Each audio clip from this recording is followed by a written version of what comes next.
एक धन्ना जी करके भगवान के भक्त थे, छोटे से थे। घर में संत आए, संत शालिग्राम भगवान की सेवा करते थे। अब धन्ना जी बैठ करके देखते थे और देखते ही बड़े खुश होते थे। कभी दही से स्नान, दूध से स्नान, पंचामृत से स्नान, जल से स्नान, फिर इत्र आदि लगा के, तिलक लगा के उनकी आरती पूजा, तुलसी अर्पण, ये सब देख करके धन्ना जी को बड़ा आनंद आता था। अब भले ही खेल के रूप में सही, धन्ना जी को बड़ा मन लगता था उसमें। कुछ दिन बाद संत जाने लगे तो धन्ना जी रोने लगे, बोले कि आप तो चले जाओ लेकिन अपने ठाकुर जी मुझको दे जाओ, उनकी सेवा मैं करूंगा।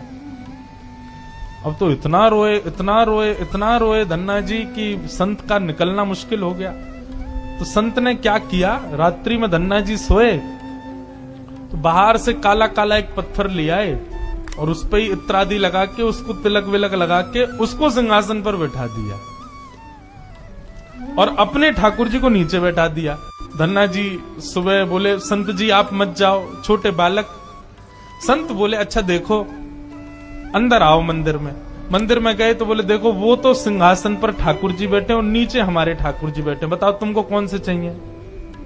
धन्ना जी बोले, मैं तो सिंहासन वाले लूंगा, बड़े वाले ठाकुर जी मेरे। बोले ठीक है, तो उनकी सेवा करो, अब हमको जाने दो।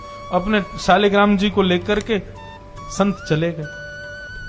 अब धन्ना जी उस पत्थर की सेवा करते हैं, असली शालिग्राम तो संत अपने संग ले गए, लेकिन धन्ना जी इतने भाव से सेवा करते थे। महाराज लाल तिलक लगाने के लिए माँ ने रोली नहीं दिलाई तो ईंट ले आए, ईंट को घिस करके उसी से लाल लाल रोली बना दी, वही लगाते। भोग धराने के लिए फल तोड़ लाते। मतलब सेवा की व्यवस्था नहीं होती थी तो धन्ना जी कैसे ना कैसे करके करते थे। छोटे से बालक हैं, खेल खेल में सेवा करते थे। बीच में संत किसी और के घर में आए तो धन्ना जी वहां जाके अपनी सब सेवा बताते, मैं ऐसे ऐसे करता हूं। संत बोले, भोग नहीं लगाते अपने ठाकुर जी का। बोले भोग, बोले तुमको भूख लगती है। बोले हाँ, ऐसे ठाकुर जी को भी भोग लगाना चाहिए ना। छोटे बालक को ऐसे ही समझा दिया। अब तो धन्ना जी ने माँ से आज बढ़िया खिचड़ी बनवाई, कड़ी बनवाई, रोटी सब्जी बनवाई और भोग लगा के ले गए ठाकुर जी के पास। संत ने बताया था पर्दा करके भोग लगाना। पर्दा लगा दिया, भोग ठाकुर जी के सामने धर दिया। धन्ना जी बार बार पर्दे में से देखें, खा ही नहीं रहे। ठंडा हो जाएगा भोग, ठाकुर जी खा लो जल्दी से, देखो बढ़िया गरम गरम कड़ी लाया हूं और खिचड़ी बनाई, मैया ने घी डाला, उस पर पालो प्रेम से। बहुत देर हो गई, ठाकुर जी नहीं पाए तो धन्ना जी वहीं लेट गए। बोले आप नहीं पाओगे तो मैं भी नहीं पाऊंगा, मैं भी भूखा ही रहूंगा फिर।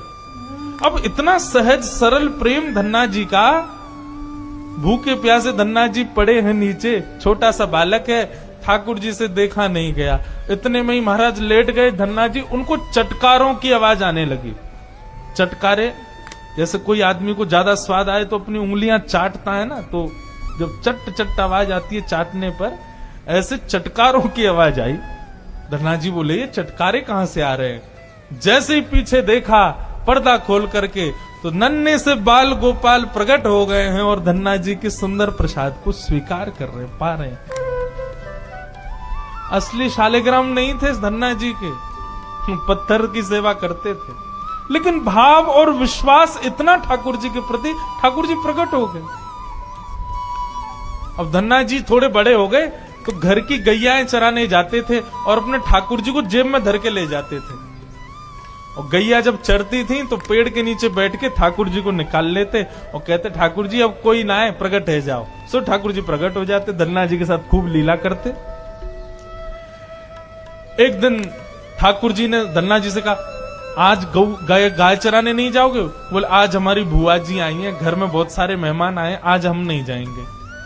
तो ठाकुर जी बोले, एक काम कर, गैयान को गांव से बाहर ले जा और मुंह को भी बाहर पधराया, तेरी जगह आज गैया मैं चराया आऊंगा। तो यही होने लगा। अब थोड़ी दूर तक धन्ना जी जाते, उसके बाद ठाकुर जी को बाहर निकालते और ठाकुर जी प्रकट हो जाते, गैया चराने ठाकुर जी जाते। आज 11-12 साल हो गए, वो संत आए जिनके शालिग्राम जी की सेवा थी। संत जैसे आए, धन्ना जी ने प्रणाम किया, जय हो मेरे गुरुदेव, गुरु जी के चरणों में प्रणाम। गुरु जी आपने ऐसे ठाकुर जी प्रदान किए, मेरा तो जीवन उत्सव हो गया। अच्छा कहाँ है तुम्हारे ठाकुर जी, सेवा पूजा कैसी चल रही, अभी तक कर ही रहे हो? उनको लगी पत्थर है, बचपन में की होगी, अब तो बड़ा हो गया। कहाँ है तुम्हारे ठाकुर जी? बोले ठाकुर जी अभी नहीं है, ठाकुर जी तो गैया चराने गए। संत बोले मतलब? बोले हाँ, मैं कभी व्यस्त होता हूं तो मैं ठाकुर जी को गैयाओं के संग भेज देता हूं, ठाकुर जी गैया चराने जाते हैं। संत बोले पहले तो छोटा था, अब तो इतना बड़ा हो गया, ये अभी भी बचकानी बातें करता है। अरे लाला ऐसे मत बोला करो। वो नहीं नहीं, सच में ठाकुर जी गैया चराने गए। आपको विश्वास नहीं? शाम को चलो मेरे संग। गुरु जी को लेकर के वन में गया तो वन में गैयाएं चर रही थी। बोले कहाँ है तेरे ठाकुर जी? अरे देखो वो दोहरी गैया के पीछे पीछे हाँक रहे हैं वाकू, पीछे पीछे चल रहे हैं वाक्य, देखो ठाकुर जी दिख तो रहे। गुरु जी बोले हमको नहीं दिख रहे। धन्ना जी दौड़ के ठाकुर जी के पास गए, बोले मेरे गुरु जी आए, उनको दिख जाओ। भगवान बोले उनको नहीं दिखेंगे हम बस तुमको ही दिखेंगे, तुम्हारे सखा तुमको दिखेंगे, सबको थोड़ी दिखेंगे। अरे भैया ऐसा मत करो। क्यों? बोले आपको और मोकू एक दूसरे से मिलवावे वाले तो गुरुजी हैं। गुरुजी यदि मुझको नहीं देके जाते आपको, तो आप मुझे कैसे मिलते? मेरे गुरुदेव हैं, इन्होंने ही तो मुझको दिया था आपको। ठाकुर जी रीझ गए, पुनः पुनः धन की भक्ति, ऐसा भाव। इतने में ही नील माधव नीलमणि ठाकुर जी प्रकट हो गए, और जैसे ही प्रकट हुए दूर खड़े गुरुदेव के एक एक रोम बिलखने लगा, रोने लगे, और धन्ना के चरणों में प्रणाम किया। बोले हम सच्चे शालिग्राम से प्रकट नहीं कर पाए, तूने सामान्य पत्थर से प्रकट कर दिया ठाकुर जी को। हम अष्टयाम सेवा से प्रकट नहीं कर पाए, और तूने सामान्य पत्थर घिस घिस के तिलक लगा के प्रकट कर दिया ठाकुर जी को। हम 56 भोग पधरा करके ठाकुर जी को प्रकट नहीं कर पाए, तू बेसर की रोटी खवा के ठाकुर जी को चटकारे दिलवाता है। हम यहाँ ठाकुर जी से प्रार्थना करते हैं, कभी त्रिभंग लली से सीधे लली भी बन जाओ, नेक पूरे दिन यूं ही खड़े रहो, दर्द है जाता होगा, हाथ में नेक हाथ सीधे कर लो। तू ठाकुर जी से गैया चरवा रहा है अपनी। धन्य है धन्ना तेरी भक्ति को।